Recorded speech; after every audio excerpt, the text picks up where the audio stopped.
focus is, and the first question I ask paramedics as they're coming down the corridor is, what's your vascular access? It's all about vascular access because every intervention requires vascular access. Hi, it's Jonathan. Hi, I'm Emma. And this is Cat the Case. So Emma, how's things? Great, thanks. How about you, Jonathan? I'm good, but What have you got me here for? I've got a case. I have got an interesting trauma situation that happened the other day. It's a, so get this right. So we've got a 45-year-old male. He's coming via helicopter. He's been in a car accident. His ute has been crushed. And we hear that he's shocked. He's got head injuries, chest injuries. He's been a difficult intubation, so he's got an eye gel laryngeal mask in. He doesn't have an endotracheal tube in.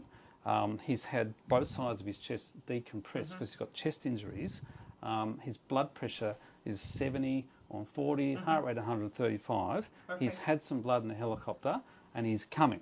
Okay, so that's the situation. About pelvis injuries? We're worried about pelvis as well. Okay, yeah, we're worried about the whole gamut. He's got a binder on too. Okay, so we're ready. We do all the normal stuff. Comes down the hallway, and the ambulance, the first thing that, I say to them, do you need anything right now? And they say, yeah, we've lost access. We've got no access. Yep. Okay. What do you do? Well, for a shock trauma patient, which he's that person that has that critically low blood pressure below 90 and high risk. Their face is smashed, their chest is smashed, their pelvis is smashed. So immediately it's all about vascular access because every intervention requires vascular access. So even before you told me about the tissue, the focus is, and the first question I ask paramedics as they're coming down the corridor is, what's your vascular access? Exactly. So how fortunate we are to have Jess Thomas here. Hi Jess, how are you? Welcome, I'm Jess. good, how are you? Jess is one of our emergency physicians at Royal Melbourne Hospital. She's also heavily involved in our trauma care and does our trauma audit. And today she's running our vascular access course. So thanks, Jess. You're here as the expert relating to vascular access. Do you mind if we quiz you? Not at all. What are you thinking about with this patient? So we thought, that's it. We thought we'd get our expert in to adjudicate because we might have different ideas about what to do next. What do you reckon? What do you reckon, Jess? So I think the important part of this, as far as I would think, would be making sure you've got lots of plans. Yeah. So, Okay. Yeah. This is not a patient where you've got one size fits all and you're going to be able to get an immediate line in and fix your problem. So it's going to be a difficult patient, and so you really need a plan A, B, and C in this scenario. I think that requires lots of team members. And we've got plenty of people there. We've got plenty of skilled people there, keen to do stuff. But I guess my thinking is, what's my first step? What sort of line do I need? I can tell you what happened. A big one. Yeah. So you've got lots of options, haven't you? You've got peripheral access, you've got peripheral access plus, so meaning either recline ultrasound, you've got IO, and you've got a MAC sheath or a subclavian access, or other femoral other access. spot. Yeah. Yep. What would you tell your team as this patient's coming down the hall, the blood's hanging, sorry, we've just lost our only access?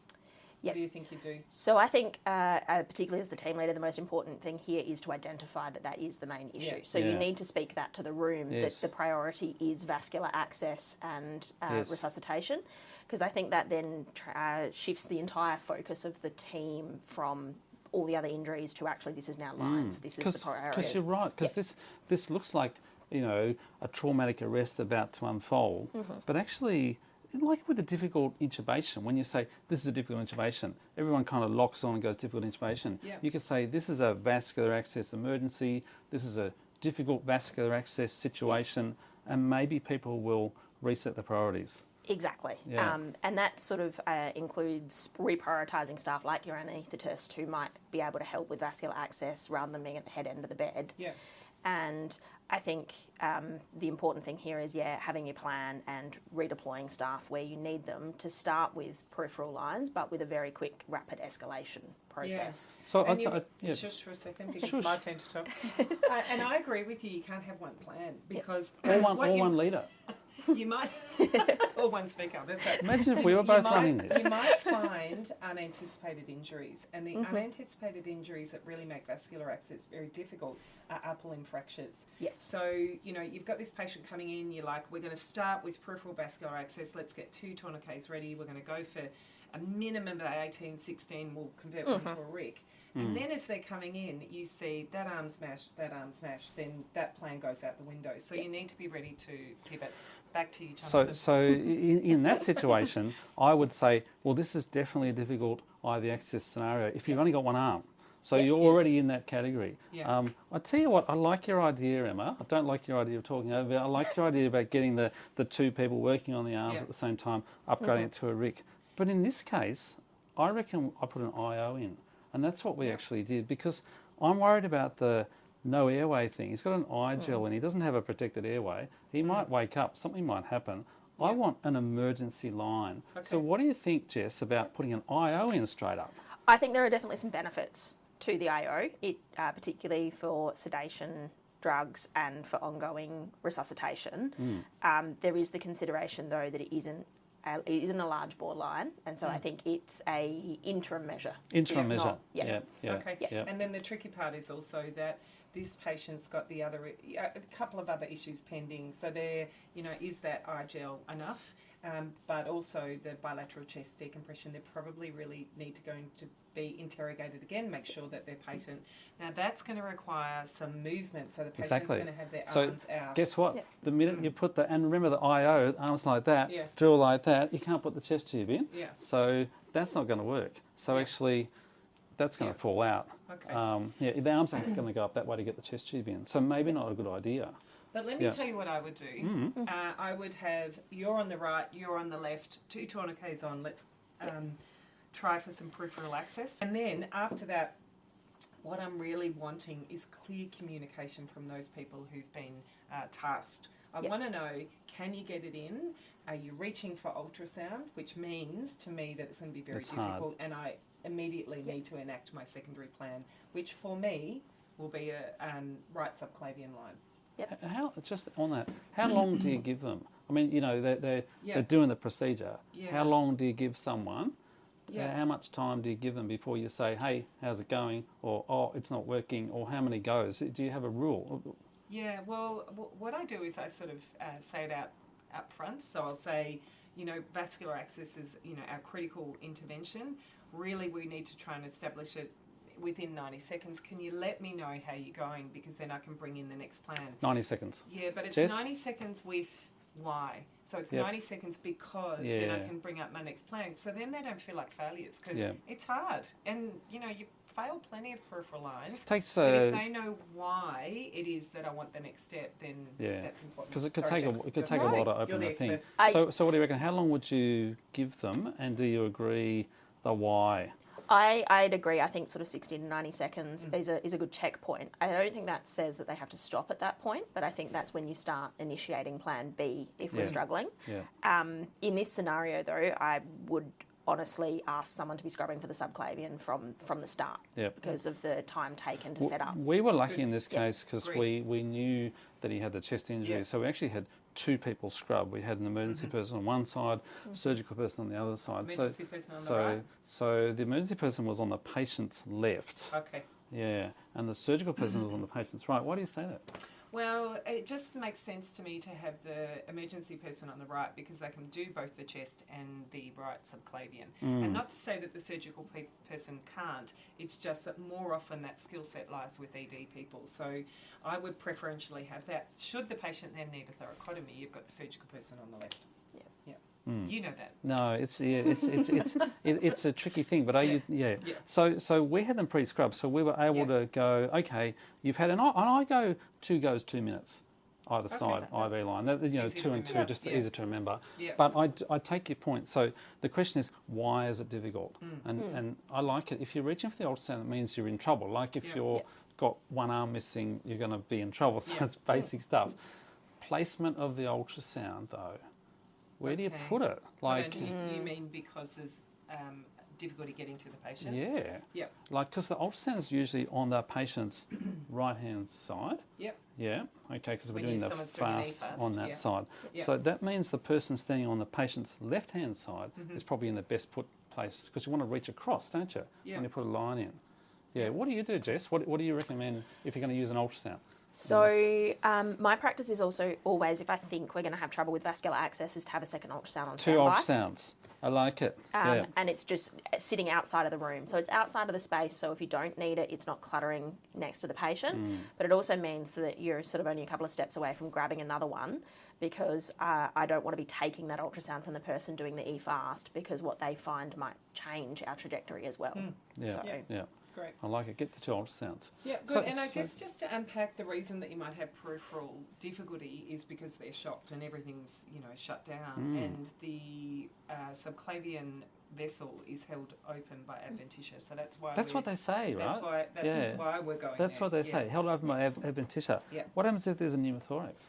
Is it still held open? Oh, yeah. Yeah. I don't know. Okay. Anyone out there, please tell me the answer, because I was thinking about this last night, right? Because, it's held open, right? It sucks open. If you've got a pneumothorax, is it? Well, no, if it's under tension, presumably there's no pressure. I don't know. I don't know. There's a question for you at home. So subclavian, good idea. Rick line. Jess, Rick line? Yeah. I think Rick lines are a very underrated line. Actually, not everyone knows what a Rick line is. It's like not everyone knows. What's a Rick line? So it's a rapid infuser catheter.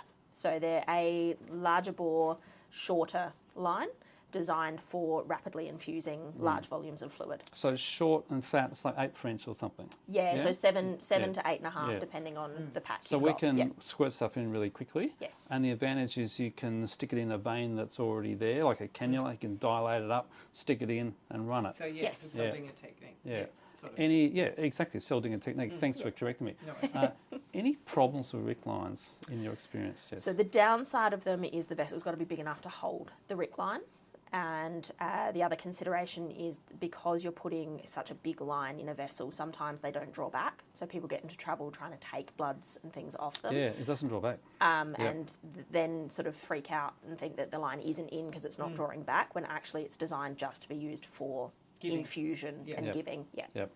Do you, if you just had one access, would you put a Rick line in? Only one cannula, or would you always want 2? Some people say they'd like to have 2 accesses and Rick 1. Are you comfortable with just doing 1?